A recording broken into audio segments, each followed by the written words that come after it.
तो चलिए प्रिय भक्तगण, आज हम आपको एक कथा का श्रवण करा रही हूँ जो सुनने मात्र से आपके जीवन में सुख, संपत्ति और धन की वर्षा होगी। तो चलिए कथा को प्रारंभ करते हैं। एक समय की बात है, माता पार्वती और भगवान शिव आपस में बात कर रहे थे कि जैसा करोगे वैसा ही भरोगे। तब माता पार्वती कहती है, हे प्राणनाथ, मुझे कृपया विस्तार से बताएं कि जैसा करोगे वैसा ही भरोगे, इसका क्या मतलब हुआ।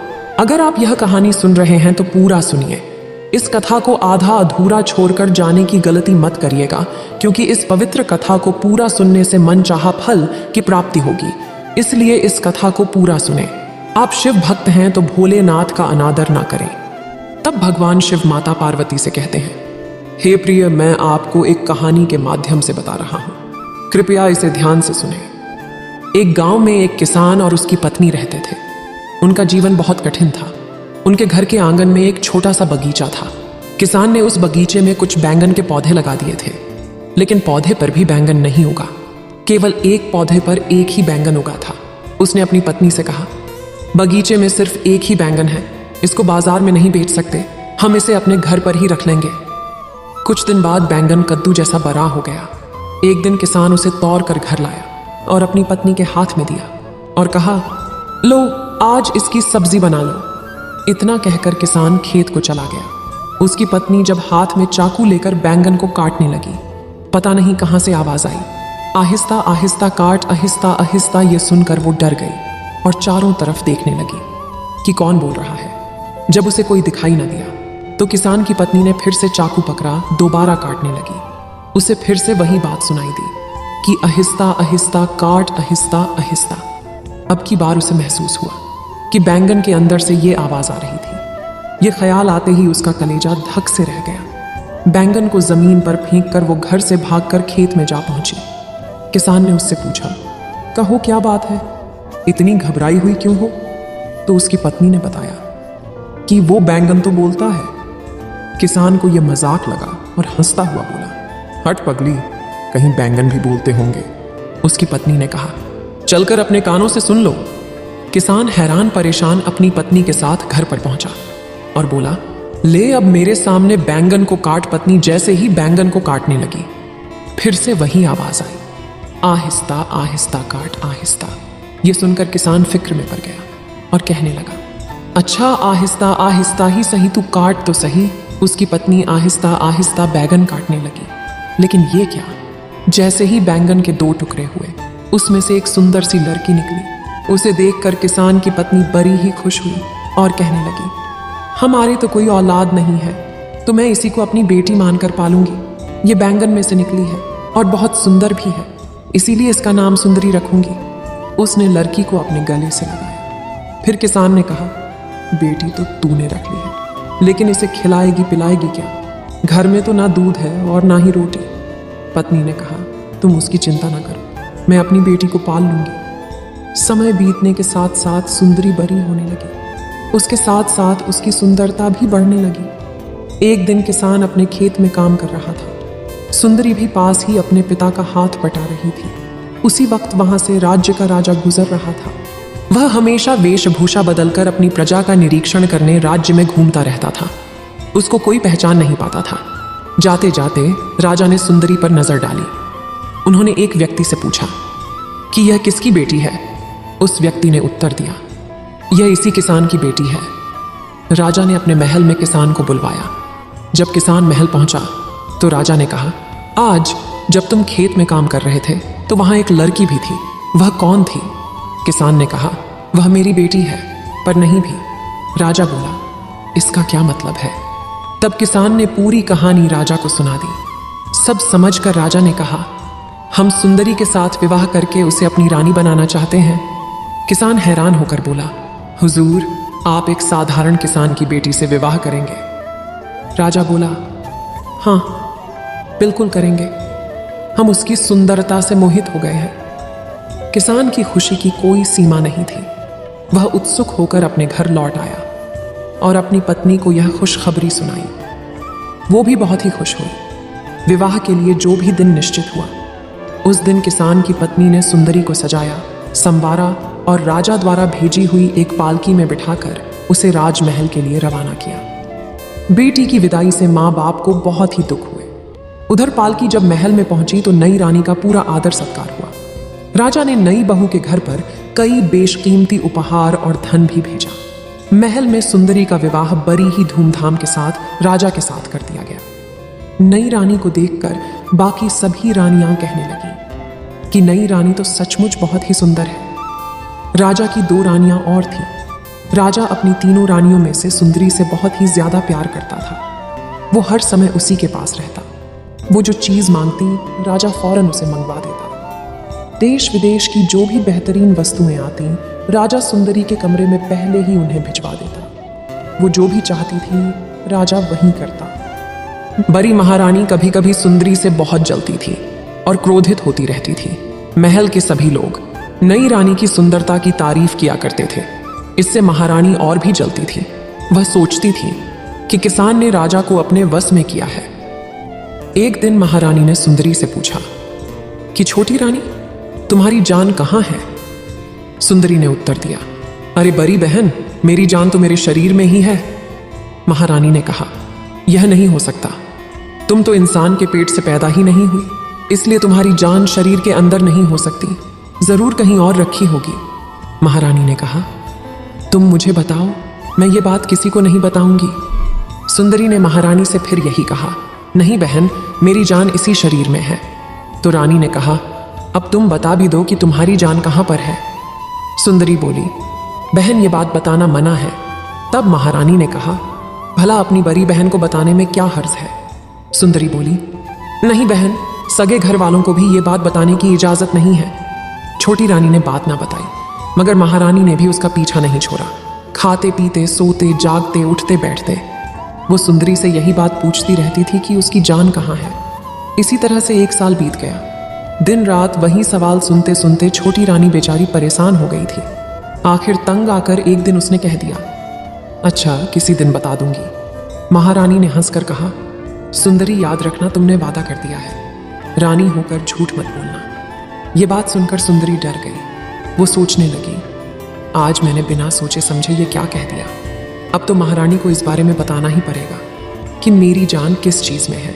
अगर मैं नहीं बताऊंगी तो झूठी साबित हो जाऊंगी। अब क्या करूं? दूसरी तरफ महारानी बहुत खुश हुई और सोचे लगी, अब तो वो मुझे बता ही देगी कि उसकी जान कहाँ है, फिर मैं उसे मार दूंगी। अगले दिन छोटी रानी ने राजा को अपने महल में बुलाया और कहा, महाराज, अगर मैं मर जाऊं तो मेरी लाश को जलाने की बजाय आप मुझे घर से बाहर एक मकान में रख देना। उस मकान में एक सुंदर सा बगीचा भी लगवाना और एक कुआं भी खुदवाना और मकान के चारों ओर ऊंची दीवारें बनवाना। उसके बाद किसी भी दिशा में एक भी रास्ता नहीं छोड़ना ताकि कोई भी आवाज ना कर सके। राजा ने कहा, रानी तुम शांत रहो, ऐसे शब्द अपने मुंह से मत बोलो। रानी ने कहा, हाँ महाराज, अब मैं शांत हूँ। बस एक आखिरी चीज सुन लीजिए। उस मकान में बहुत सारा अनाज, दाल, घी, तेल, चीनी आदि रखने की भी कृपया करना। राजा ने गुस्सा होकर कहा, चुप रहो सुंदरी। तभी सुंदरी बिल्कुल चुप हो गई। इतना कहकर राजा वहां से चला गया। कुछ दिन बीते और एक दिन महारानी ने सुंदरी से कहा, छोटी रानी, तुमने बताया नहीं कि तुम्हारी जान कहां पर है। सुंदरी बोली, तो क्या बहन सचमुच बताना पड़ेगा? महारानी ने कहा, तुमने वादा किया है, अब क्या उसे पूरा नहीं करोगी? सुंदरी बोली, अगर मैं बता दूंगी तो तुम जरूर मेरी जान ले लोगी। महारानी ने दिखावे के लिए उसका मुंह बंद करके कहा, राम राम, ये क्या कह रही हो? छोटी रानी बोली, अच्छा थोड़े दिन और ठहर जाओ, मेरे बच्चे को जन्म लेने दो, उसके बाद बता दूंगी। ये सुनकर कि छोटी रानी को बच्चा होने वाला है, महारानी और भी ज्यादा जलने लगी। उसने कहा, जो तुम अभी नहीं बताओगी तो मैं पूरे राज्य में ढिंढोरा पिटवा दूंगी कि सुंदरी रानी होने पर भी मामूली लोगों की तरह झूठ बोलती है। इस पर सुंदरी ने कहा, अच्छा तो लो सुनो, मेरे पिता के खेत के पास एक कुआं है, उसके अंदर एक लकड़ी का संदूक है। उस संदूक में एक सोने की डिबिया है, डिबिया के अंदर एक माला है, वो माला ही मेरी जान है। इतना सुनकर महारानी हंसने लगी और छोटी रानी को देखा और उसे अपनी किस्मत की बातें सुनानी शुरू की। वह बोलने लगी कि छोटी रानी, तुम्हारी किस्मत बहुत अच्छी है क्योंकि उसकी जान को कोई खतरा नहीं है। उसकी जान कुएं के अंदर है, वहां एक संदूक है, संदूक के अंदर डिबिया है और डिबिया के अंदर एक माला में है। फिर वो कहती है, कि तुम्हारी जान कितनी सुरक्षित है, कि हम जैसों की जान इतनी सस्ती है कि कोई जरा सा गला दबा दे तो जान निकल जाती है। बाद में महारानी उससे अलविदा कहकर चली जाती है। फिर महारानी बहुत खुश हो जाती है और कहती है कि जिस पल का मुझे इतने दिन से इंतजार था वो अब आया है। वह जल्दी से अपने कमरे में जाती है और वहां एक गोताखोर को बुलाती है। वह गोताखोर से कहती है कि अगर वह उसका काम कर देगा तो उसे 500 अशर्फियां इनाम में देगी। गोताखोर बोला, क्या काम है महारानी जी? तब महारानी ने उसे सुंदरी के पिता के खेत का पता बताया और कहा कि वहां पर एक कुआं है, कुएं के अंदर एक संदूक है और संदूक के अंदर एक सोने की डिबिया है। वो डिबिया तुम चुपचाप निकाल कर ले आओ, किसी को कानो कान खबर नहीं होनी चाहिए। गोताखोर उसी वक्त वहां गया और डिबिया निकाल लाया। डिबिया मिलने पर रानी को बड़ी ही खुशी हुई और उसने गोताखोर को 500 अशर्फियां इनाम में दी। उधर कुएं से डिबिया निकलते ही सुंदरी की तबीयत खराब रहने लगी। महारानी ने डिबिया में से माला निकाली और उलट पुलट कर देखी। जैसे ही महारानी ने माला को अपने गले में डाला, उसी वक्त सुंदरी तड़पने लगी और उसका शरीर ठंडा पड़ गया और उसने दम तोड़ दिया। पूरे महल में कोहराम मच गया। राजा भी रोने लगा। तभी उसे सुंदरी की उस दिन की बातें याद आई। उसने उसी वक्त मंत्री को बुलाया और कहा, सुंदरी के लिए नगर से बाहर एक मकान बनवाया जाए।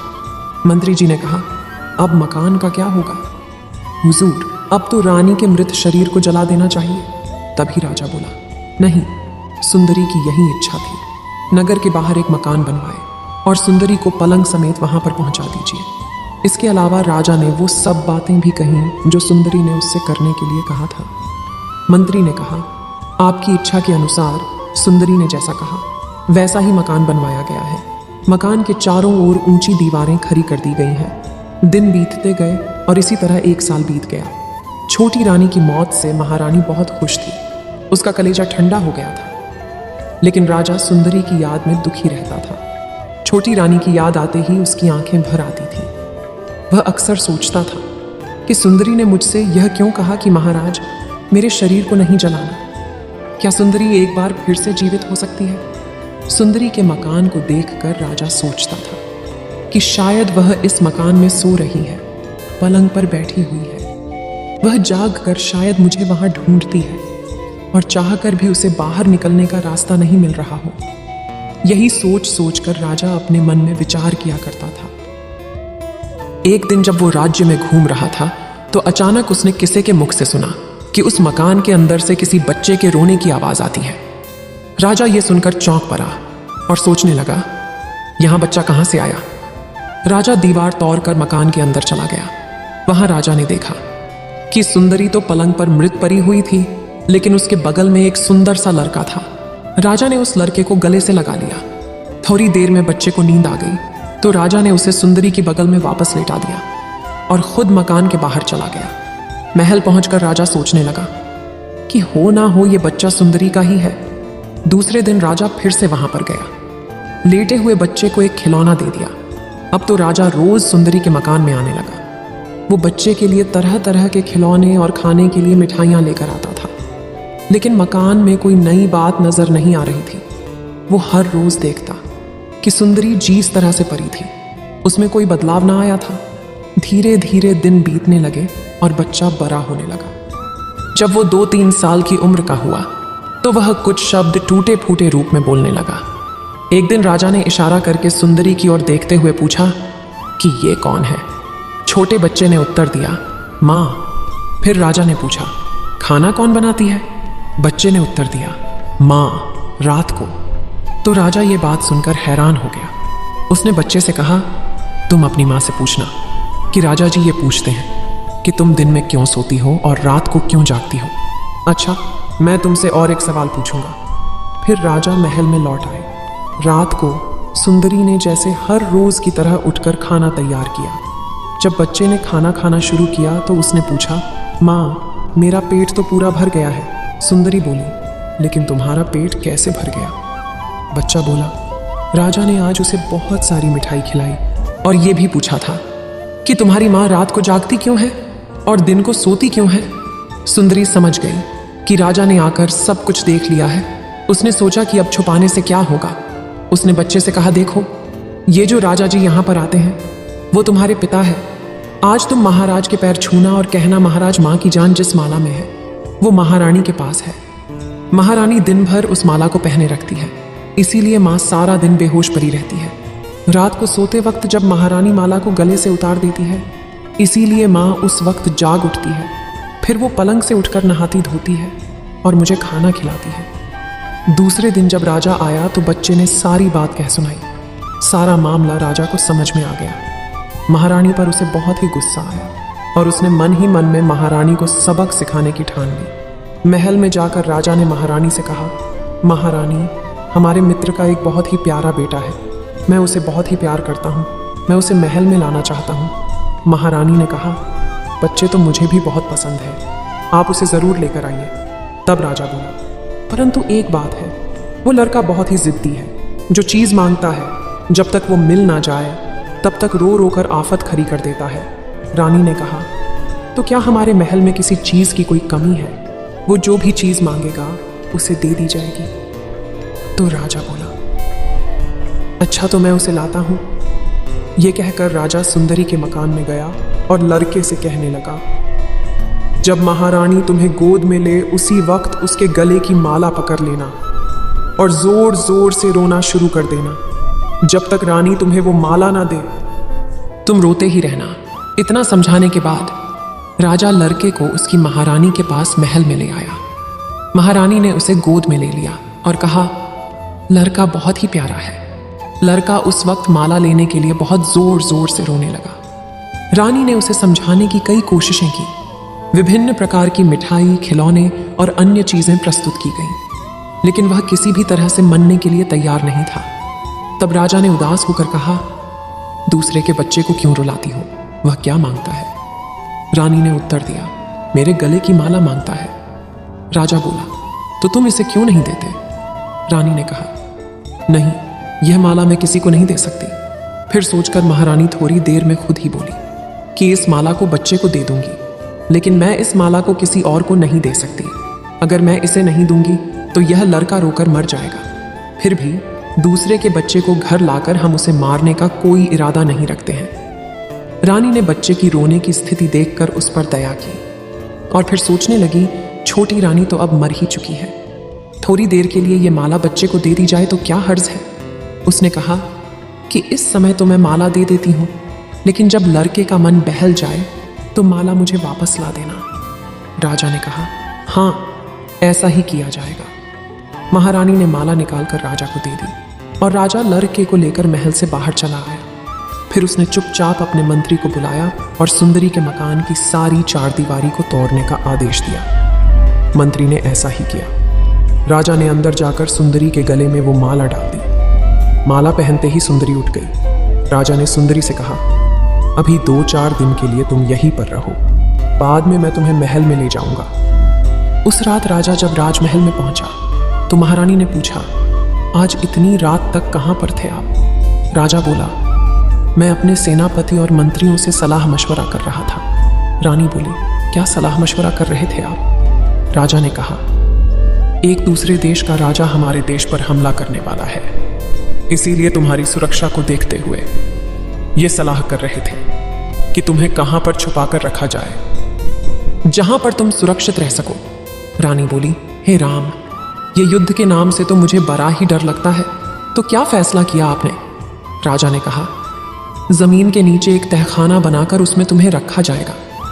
रानी बोली, जल्दी ही तहखाना बनाने का आदेश दे दीजिए। दूसरे ही दिन राजा ने एक तहखाना बनाना शुरू करवा दिया और एक ही हफ्ते के अंदर तहखाना बनकर तैयार हो गया। राजा महारानी को तहखाने में छोड़कर आ गया और बाहर से ताला लगा दिया। सैनिकों को आदेश दिया कि अब सारी उम्र के लिए महारानी को इसी कैदखाने में रखा जाएगा। अगली सुबह राजा सुंदरी और अपने बेटे को महल में लेकर आ गया। वो एक सुखी परिवार की तरह रहने लगे, जबकि महारानी वही कैदखाने में अपने किए पर पछतावा करती रही। तब भगवान शिव माता पार्वती से कहते हैं, जैसा करोगे वैसा ही भरोगे। इसीलिए कहते हैं किसी का बुरा नहीं करना चाहिए। एक बार कमेंट में लिख दो, ओम नमः शिवाय। इस वीडियो को बोलते समय कोई त्रुटि हो तो मैं क्षमा चाहती हूँ। उम्मीद है आप सभी को यह वीडियो अच्छी लगी होगी। अगर आप शिव के सच्चे भक्त हैं तो चैनल को सब्सक्राइब और वीडियो को लाइक करके कमेंट में हर हर महादेव लिख दीजिए।